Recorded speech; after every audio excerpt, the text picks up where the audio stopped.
12 class pass করার পর এই প্রথম একা একাই যাওয়া আমার কাকার বাড়িতে। তাই মিষ্টির হাঁড়ি আমি নিজের পছন্দের দোকান থেকেই কিনে নিয়ে এসেছিলাম। মিষ্টির হাঁড়ি হাতে নিয়ে কিছুক্ষণ অপেক্ষা করার পর কাকার গ্রামে যাওয়ার বাস এসে পড়ল। আমি তাড়াতাড়ি বাসে উঠে পড়লাম।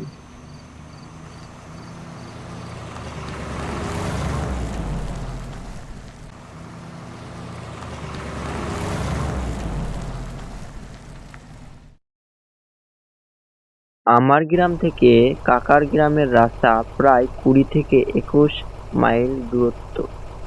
তাই আমার বেশি দূরের পথ নেই, প্রায় 1 থেকে 1.5 ঘন্টার রাস্তা। আমি সামনের ফাঁকা সিটে বসে পড়লাম।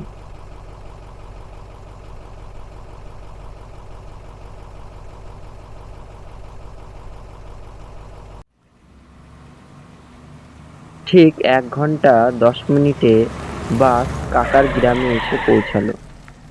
আমি নেমে পড়লাম বাস থেকে।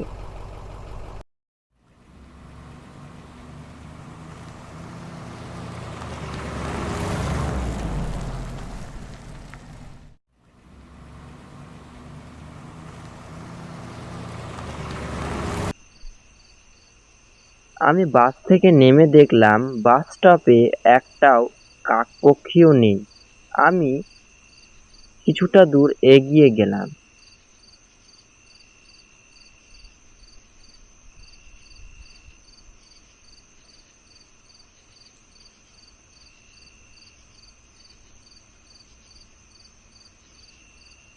আমি কিছুটা দূর এগিয়ে গিয়ে দেখলাম সেখানে দুটো গরুর গাড়ি দাঁড়িয়ে রয়েছে।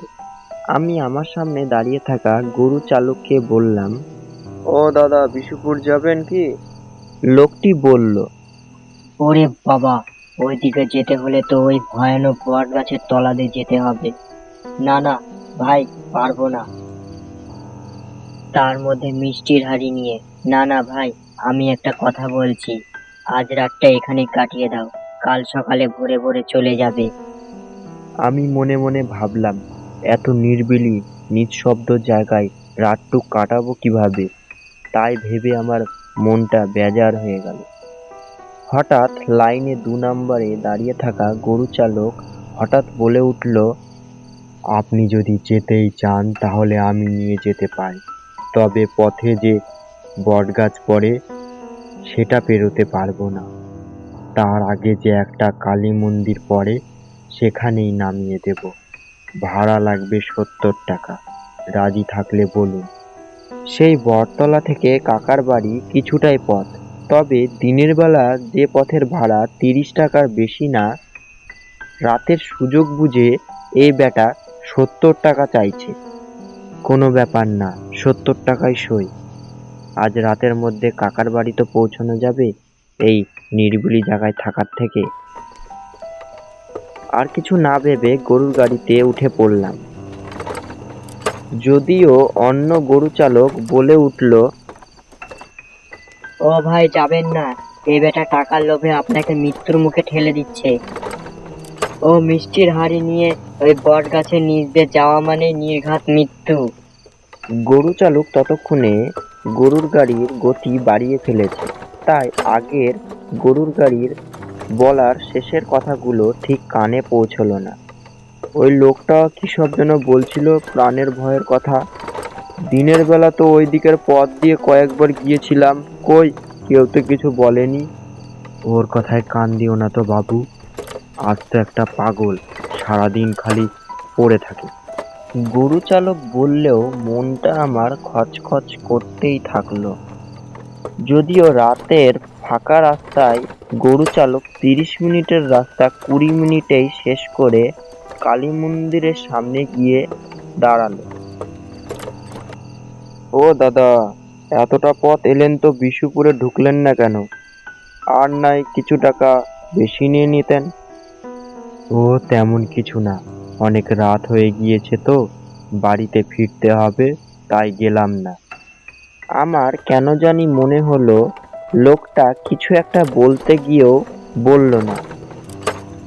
আমি আর কথা না বাড়িয়ে তাড়াতাড়ি ভাড়া মিটিয়ে দিলাম। তারপরে কালীমাকে প্রণাম করে এগোতে থাকলাম কাকার বাড়ির উদ্দেশ্যে।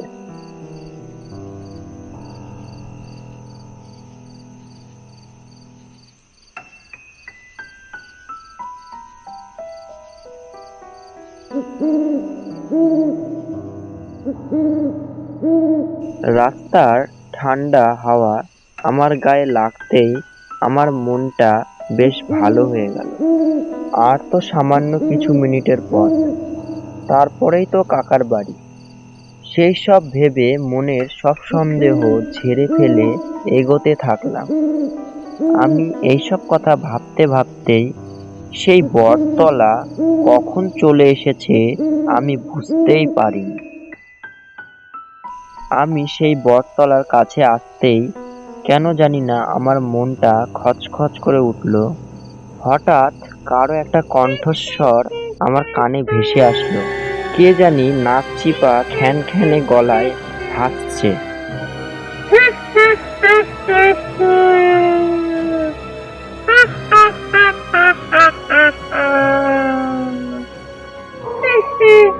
এই বেটা, তোর হাতের ওই মিষ্টির হাড়িটা আমায় দে দে, নইলে তোর আমি ঘাড় মটকে দিব।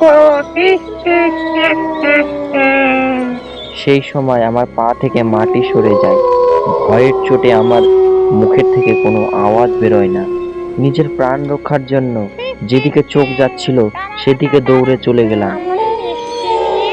সেই শাকচুন্নি আমার মিষ্টির হাড়িটি নেওয়ার জন্য আমার পিছু লাগলো। সেই শাকচুন্নির হাত থেকে বাঁচার জন্য আমি প্রাণপণে ছুটতে শুরু করলাম। হঠাৎ একটা পাথরে আমি হোঁচট খেয়ে মাটিতে পড়ে গেলাম। সে শাকচুন্নি আমাকে ধরে নিল। কেউ আছে? তুই আমায় আমার বাঁচাও। হাত থেকে এই বাঁচতে শাকচুন্নি পারবি না, তাড়াতাড়ি মিষ্টির হাড়িটা আমায় দে। বাবু, মিষ্টির হাঁড়িটা দূরে ফেলে দাও। মিষ্টির হাঁড়িটা দূরে জঙ্গলে ফেলে দাও, তাড়াতাড়ি ফেলে দাও। অত ভাবনা চিন্তা করার সময় নেই। নিজের সর্বশক্তি এক করে দিলাম মিষ্টির হাঁড়িটা ছুঁড়ে আকাশের দিকে। যেমনি আকাশের দিকে মিষ্টির হাঁড়িটা ছুঁড়ে দিলাম, অমনি শাকচুন্নিটা সেই মিষ্টির হাঁড়িটাকে ধরার জন্য আকাশে উড়ে চলে গেল। অমনি দেখি সেই আগের গরু চালক আমার সামনে এসে গরুর গাড়ি দাঁড়া করালো। গরুর গাড়ি দাঁড় করায় আমাকে বলল, বাবু তাড়াতাড়ি গাড়িতে উঠে পড়েন, ওই শাকচুন্নি আসার আগে আমাদেরকে এখান থেকে পালিয়ে যেতে হবে, তাড়াতাড়ি করেন। আমি তাড়াতাড়ি সেই গরু গাড়িতে উঠে বসলাম। সেই গরু চালক দ্রুত নিজের গরুর গাড়ি ভাগালো। ওর ফিরে আসার আগেই আমাদের এই বটগাছ পার করে চলে যেতে হবে।